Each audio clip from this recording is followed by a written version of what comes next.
Alors, pour parler plus concrètement, votre livre s'appuie sur des objets culturels. Alors, peut-être que vous pourriez d'abord nous définir rapidement ce que vous entendez par là.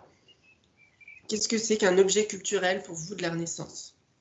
Alors, ça peut être un livre, ça peut être des images, ça peut être une chanson, ça peut être un prêche. Bon, c'est toutes sortes d'objets qui sont construits culturellement par le fait qu'ils ont été proposés de façon collective et appropriés surtout de manière collective.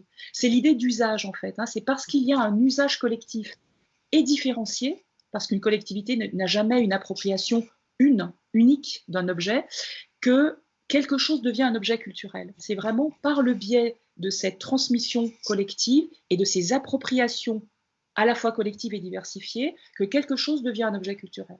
D'accord. Alors, c'est vrai qu'aujourd'hui, il y a encore assez peu d'historiens qui travaillent, par exemple, sur l'histoire sonore de la Renaissance, même s'il y a des travaux qui ont été menés là-dessus. Oui, il y en a, ouais. Mais j'ai l'impression que le lien entre tout ça, c'est le livre, tout de même. Oui, c'est d'abord fondamentalement l'imprimé, parce que moi je m'occupe évidemment de littérature et je n'ai pas un regard d'historienne sur les choses, comme des historiens ont pu se pencher sur le paysage sonore, sur le paysage olfactif. Je pense évidemment à Corbin et à tous ses travaux aussi bien sur le son que sur les odeurs.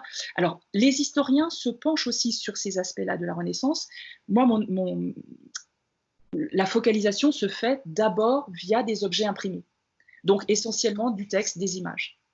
Alors, on pourrait peut-être en voir un à partir de maintenant. Alors, lequel voulez-vous nous montrer?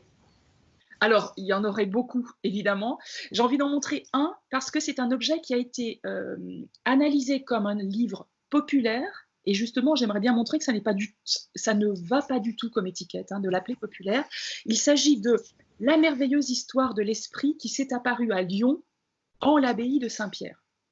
Donc l'abbaye de Saint-Pierre, c'est l'actuel musée des Beaux-Arts à Lyon, qui était un couvent. Et dans ce couvent, en 1526, une nonne qui s'était enfuie du couvent, qui avait quitté le couvent, qui est morte dans le délabrement et la maladie, réapparaît sous forme d'un esprit qui vient hanter ce couvent. Et donc c'est la merveilleuse histoire de l'esprit qui s'est apparue, donc qui est apparue, hein, à Lyon en l'abbaye de Saint-Pierre. Et qu'est-ce que c'est que ce texte? Pourquoi est-ce qu'on le classe dans les livres populaires? Dans un répertoire de 1986, il a été classé parmi les livres populaires, au titre des récits populaires. Or, le prêtre qui rédige ce récit, qui va rédiger l'exorcisme en fait, hein, de cet esprit et la libération de cet esprit qui va pouvoir échapper au purgatoire et remonter au paradis, après quelques jours de troubles dans le couvent, le prêtre qui rédige ça le fait pour le roi.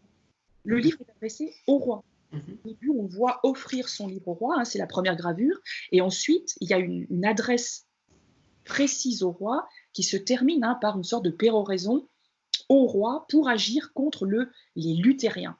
Donc c'est vraiment un livre politique qui utilise la possession, la merveille, hein, le récit de la merveille, pour instrumentaliser la chasse aux hérétiques et obliger François Ier, beaucoup trop favorable à cette époque-là aux nouvelles voies du christianisme, pour le faire revenir, hein, dans le cadre d'une orthodoxie catholique romaine.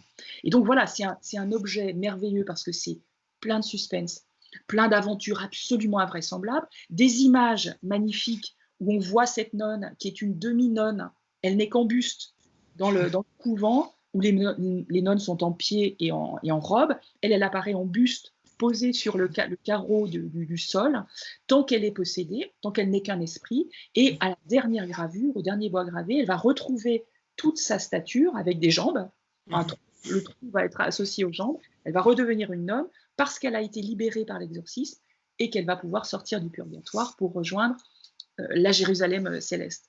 Donc voilà, la merveilleuse histoire, c'est typiquement quelque chose de populaire au sens où ça plaît, ça va plaire aux Lyonnaises. C'est publié à Paris d'ailleurs, hein, ce qui prouve encore une fois que le public était le public royal, hein, le public de la cour premièrement visé.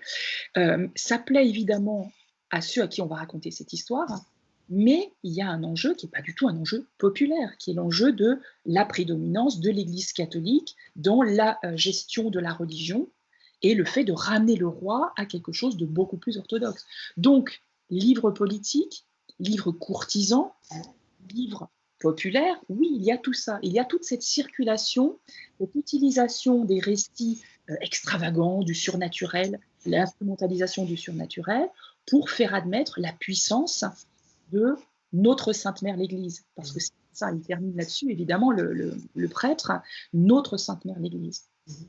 C'est la puissance de l'Église qui fait revenir, qui libère cet esprit possédé, avec ces petits démons, on voit les petits démons sur les gravures, hein, qui tirent ce petit buste. Voilà. Et vous auriez une explication sur le fait qu'on voit que son buste, justement? Ça veut dire qu'elle n'est qu'un esprit au sens où il est logé dans sa tête, dans cette partie-là du corps? Je pense que c'est plus négatif que ça. Là, ce serait la version positive qui renverrait à des instances supérieures que seraient l'âme et l'esprit. Je pense que c'est plutôt l'idée d'une défiguration.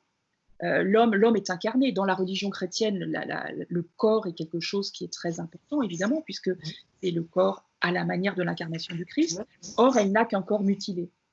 Apparaissant en buste, posé sur ce carreau, sur ce carrelage, vraiment de façon grotesque, il y a cette idée d'une mutilation subie par cet esprit qui ne peut pas retrouver sa plénitude d'individu chrétien.